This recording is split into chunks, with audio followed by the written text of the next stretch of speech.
नमस्कार नमस्कार नमस्कार दोस्तों, मैं Nikhilesh Jain Hindi chess base India channel पर आप सभी का हार्दिक अभिनंदन करता हूं। दोस्तों, आज मैं आपके लिए एक खास मुकाबला लेकर के आया हूं। ये मुकाबला खेला था पूर्व विश्व चैंपियन तिग्रान पेट्रोशियन ने, और इस मुकाबले को किसी खास वजह से जो है बहुत ज़्यादा जाना जाता है। कभी भी आप शतरंज के जो है बेहतरीन खेलों को निकालेंगे तो उनमें से ये भी जो है एक गेम के तौर पर गिना जाता है। तो आइए देखते हैं क्या कुछ था इस मुकाबले में जो कि तिग्रान पेट्रोशियन जो है खेले और हम उनसे क्या सीख सकते हैं। शुरुआत होती है नाइट F3 से। तिग्रान पेट्रोशियन यहाँ पर सफ़ेद मोहरों से खेल रहे थे। 1961 में मुकाबला खेला गया था, मतलब विश्वनाथन आनंद जी की जन्म के 8 साल पहले। सामने थे उनके ल्यूडेक पैचमैन। क्या कुछ मुकाबला हुआ। नाइट F3 से शुरुआत हुई, अपोनेंट ने जवाब दिया यहाँ पर C5, ओके, G3, सो नाइट C6, बिशप G2, सो G6, और जी हाँ, आपको थोड़ा थोड़ा अंदाजा यहाँ पर हो रहा होगा। कासल किया वाइट ने, बिशप G7, और यहाँ पर सफ़ेद खेलते हैं D3, मतलब कि किंग्स इंडियन अटैक में जाने की तैयारी यहाँ पर। ओके, अपोनेंट के ऊपर है क्या वो अलाउ कर रहे हैं। यस, उन्होंने E6 खेला, यहाँ पर E4, और इसके साथ ही यहाँ पर जो सेटअप है वो सफ़ेद मोहरों से जो खेल रहे हैं पेट्रोशियन, किंग्स इंडियन सेटअप का जो है यहाँ पर बिल्कुल ओपनिंग का सेटअप यहाँ पर लग चुका है। अब अपोनेंट यहाँ पे खेलते हैं नाइट GE7। अगर आपने मेरे किंग्स इंडियन की जो हमने सीरीज़ की थी, अगर वो सीरीज़ आपने ध्यान से देखी होगी तो उसमें एक स्ट्रक्चर के बारे में बातचीत की गई है। वो स्ट्रक्चर है बोटवेनिक स्ट्रक्चर, जिसमें वो जो पॉन E6 पे ना होकर के E5 पर होता है।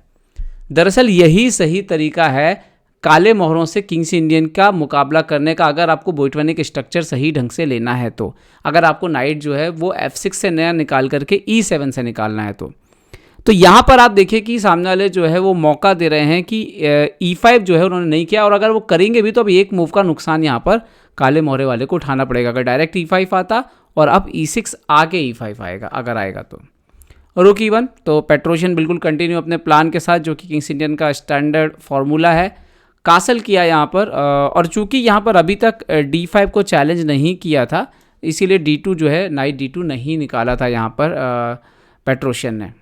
ओके, अब यहाँ पर पेट्रोशियन जो है वो E5 खेलते थे, मतलब जो E5 ब्लैक को खेलना चाहिए था वो E5 वाइट को मिल चुका है। तो इसके फ़ायदे नुकसान क्या होने वाले हैं, इसका असर बहुत कुछ दूर तक होने वाला है। नंबर 1, ये पॉन आगे बढ़ने से बिशप का डायगोनल जो है वो इनडायरेक्टली ओपन हो चुका है। इसका मतलब है कि प्रेशर B7 पर पड़ेगा कभी ना कभी, और अगर ब्लैक का बिशप जो कि अभी तक नहीं निकला है उसको निकलने में देरी होगी तो वो B7 जो है वो एक कमज़ोर पॉइंट बन जाएगा ब्लैक का, और वही हुआ अभी मैच में। नंबर 2, पॉन आगे जाने से E4 का स्क्वायर मिला है, मतलब कभी भी नाइट यहाँ से यहाँ जंप कर सकता है। नंबर 3, 2 इंपॉर्टेंट स्क्वायर पर आपने कंट्रोल लिया है, और एक प्रकार से अगर सामने वाले को पोजीशन में हमारे सेंटर के पॉन को हटाना है तो उसको ब्रेक देने के लिए खुद सामने आना पड़ेगा, और वही हुआ। यहाँ पर ल्यूडेक ने क्या किया कि डायरेक्टली जो E5 पे पॉन था उसको चैलेंज कर दिया, मतलब सेंटर पे पॉन नहीं रहने देंगे। लेकिन कितना फ़ायदेमंद का सौदा था, फ़ायदे का सौदा था, देखते हैं। यहाँ पर ED6, क्वीन इंटू D6 हुआ, और पेट्रोशियन खेलते हैं नाइट BD2, और अब देखिए नाइट C4, नाइट E4 दोनों जो है यहाँ पर बोर्ड पर आते हुए नज़र आते हैं। और इस बात को ध्यान में रखते हुए ल्यूडेक ने एक बार फिर से क्वीन खेल दिया C7। आप देखिए जब कोई गलत खेलता है तो कैसे गलत हो जाता है। अभी तक उनका ये बिशप नहीं खेला हुआ है, और समहाउ आप देखिए कि एक बार 2 बार बिशप क्वीन चल चुका है, और फ्यूचर में भी ये जो है और मूवमेंट यहाँ पर होंगे। नाइट B3, C5 के पॉन पर अटैक किया। यहाँ पर डायरेक्ट B6 करके डिफेंड किया जा सकता था। बिशप F4 आता, क्वीन B7, नाइट E5, इस तरह से पोजीशन आती जो कि वाइट के लिए फेवरेबल होती, बट वो भी एक ऑप्शन था B6 करके। तो यहाँ पर ल्यूडेक ने खेल दिया नाइट D4, और जैसे उन्होंने नाइट D4 खेला तो डेफिनेटली पेट्रोशियन खेलते हैं बिशप F4। हर चेस प्लेयर चाहता है कि भाई उसका कोई भी मोहरा है वो सामने वाले के वजीर से पे हमला करते हुए बाहर आए, इससे अच्छी कोई बात नहीं हो सकती। तो वही यहाँ पे फ़ायदा उठाते हुए पेट्रोशियन यहाँ पर night into F3, queen F3 इस तरह से खेला जा सकता है था, लेकिन पोजीशन जो है वो वाइट को ही फेवर करेगी। स्ट्रक्चर वाइज भी देखें आप और डेवलपमेंट वाइज भी देखें। तो बिशप F4 पे क्वीन B6 खेला यहाँ पर, तो एक बार फिर से क्वीन बोर्ड पर मूव हो रहा है। सो नाइट E5, आइडिया क्या है नाइट E5 का, भी कभी भी जो है नाइट C4 भी आने के लिए तैयार है। तो यहाँ पर नाइट इंटू B3 मारा उनके अपोनेंट ने, ल्यूडेक ने। तो जवाब क्या देते हैं पेट्रोशियन, वो AB3 नहीं मारते, ये ऐसे सिंपल नहीं खेलते, वो पहले खेल देते हैं यहाँ पर नाइट C4, मतलब क्वीन पर अटैक आपको रुक मार रहा हूँ तो आप मार सकते हैं। क्वीन B5 खेला यहाँ पर, क्वीन D8 भी वापस जा सकते थे, बट AB3 के बाद अगर आप देखोगे तो वाइट जो है वही सॉलिड है। डबल बिशप का एडवांटेज आप देख सकते हो, इस बिशप का ज़बरदस्त ह्यूज प्रेशर आप देख सकते हो, तो यहाँ पर वाइट बेटर था। सो नाइट C4 तो क्वीन B5 खेला यहाँ पर, सो into B3, A5 खेला, तो नाउ BD6 खेला यहाँ पर वाइट ने, तो नाइट को बचाना था। अगर रुक E8 वगैरह करते तो बिशप C7, और उसके बाद आप देखिए जैसे क्वीन D7, सो बिशप इंटू A5 आ रहा है, फिर उसके बाद नाइट B6 आ रहा है, तो प्रॉब्लम जो है वो बढ़ जाते हैं यहाँ पर सफ़ेद मोहरे से खेल रहे, सॉरी काले मोहरों से खेल रहे लुडेक के लिए। तो उन्होंने A5 किया यहाँ पे, BD6, तो बिशप F6 खेला, और यहाँ से ही जो है वो शुरुआत होती है जहाँ से पेट्रोशियन पकड़ते हैं कि अपोनेंट कितना कमज़ोर है। वो खेलते हैं क्वीन F3। अब देखने में तो यही लग रहा है कि वाइट का पूरा प्रेशर जो है वो क्वीन साइड भी जो है तगड़ा बना हुआ है, और अभी तो किंग साइड ऐसा कुछ होते नज़र नहीं आता, और वही ब्लैक को लगा, तो ब्लैक ने भी चुपचाप किंग G7 खेल दिया। ये एक बड़ी गलती थी, गेम यहीं पे ख़त्म हो सकता था। आप पॉज करिए और सोचिए, ठीक है। मैं आगे बढ़ता हूँ, और ये आपके लिए सवाल रहेगा, ये वीडियो जो भी देखेगा ढूंढिएगा कि क्या यहाँ पे भी आगे जो हुआ वो यहाँ पे भी हो रहा था क्या। सो यहाँ पर पेट्रोशियन ने रुक E4 खेला, और बहुत सोच समझ के खेला उन्होंने, उनका प्लान क्लियर था। यहाँ पर अपोनेंट ने जवाब दिया रुक D8, और फिर से आपको पॉज करना है, सोचना है कि क्या ब्रिलियंट मूव खेली होगी यहाँ पे पेट्रोशियन ने। जी हाँ, पेट्रोशियन ने वो खेला जिसकी उनकी अपोनेंट को बिल्कुल उम्मीद नहीं थी। क्वीन सेक्रीफाइस कर दिया यहाँ पे पेट्रोशियन ने। उन्होंने खेल दिया queen into F6, king into F6, now bishop E5 check, king F5 पे आप देखिए कि बहुत सारे प्रॉब्लम हो सकते हैं ऑलरेडी, तो उन्होंने गया किंग G5 गए वो, तो किंग F5 पे वैसे भी नाइट D6 चेक जैसे मूव्स भी आ सकते हैं, F4 H4 मात की भी संभावना जो है वो बन जाएगी। सो यहाँ पर खेला किंग G5, सो बिशप G7 जो है यहाँ पर ब्रिलियंट मूव खेला जो देखिए।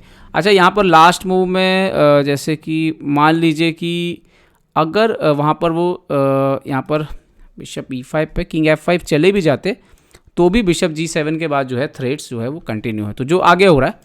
सो यहाँ पर king G5, so now bishop G7, brilliant move खेला यहाँ पर पेट्रोशियन ने।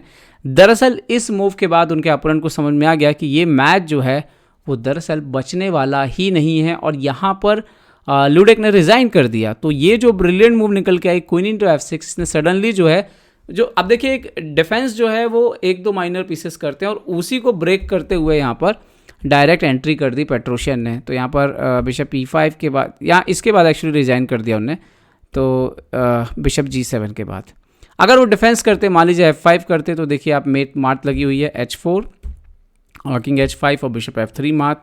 अगर नाइट F5 करते तो भी देखिए H4, इवन यहाँ पर F4 जो है वो काम करेगा, F4, और उसके बाद जो है यहाँ पर मात जो है वो लगी हुई है। सो इस पोजीशन में देखिए तो फाइनली यहाँ पर F5 है, H4, king H5, bishop F3, और नाइट F5 पे भी H4 और किंग H5 और बिशप H3। तो एक शानदार जो है ये मुकाबला था, और इसे आज भी याद किया जाता है इस बेहतरीन क्वीन सेक्रीफाइस के लिए, जो कि 1961 में इतने कॉमन नहीं थे जितने कि आजकल हैं, और आजकल खिलाड़ी जो है टेक्निकली बहुत पावरफुल हो चुके हैं। तो एक बढ़िया मुकाबला, वो भी किंग्स इंडियन अटैक में खेला गया। तो आई होप कि ये भी आपके रिपोर्टायर में मदद कर सकता है। याद रखिए कि अगर अपोनेंट जो है वो E5 नहीं करके E6 करके बैठ जाता है और इस तरह का स्ट्रक्चर लेता है बिशप G7 और नाइट E7, तो आपके पास भी E5 का एक अच्छा ऑप्शन रहेगा जो आपको E4 का स्क्वायर देगा, और गेम में एक अच्छी खासी बढ़त भी जो है वो आपके लिए देगा। तो उम्मीद करता हूँ ये वीडियो आपको पसंद आया होगा। पसंद आया तो लाइक, शेयर और सब्सक्राइब करना ना भूलें। देखते रहिए चेसबेस इंडिया। चेसबेस इंडिया के लिए मैं निखिलेश जैन, जय हिंद। तो उम्मीद है आपको हमारे वीडियो पसंद आए होंगे। अपने सुझाव हमें जरूर दें, और याद रखें शतरंज की हर छोटी बड़ी खबर के लिए जुड़े रहें चेसबेस इंडिया चैनल से। जी हाँ, चाहे वो खिलाड़ियों के इंटरव्यू या फिर वो खेल का विश्लेषण, चेसबेस इंडिया हमेशा आपके लिए खबरें लाएगा सबसे तेज सबसे जल्दी। सब्सक्राइब करें हिंदी चेसबेस इंडिया चैनल को। अगर आप यूट्यूब पर देख रहे हैं तो सब्सक्राइब करें, और साथ ही साथ बेल आइकॉन दबाना ना भूलें दोस्तों, क्योंकि इसी से मिलेंगे आपको सारे नोटिफिकेशन। फेसबुक पर देख रहे हैं तो जरूर लाइक और शेयर करना ना भूलें।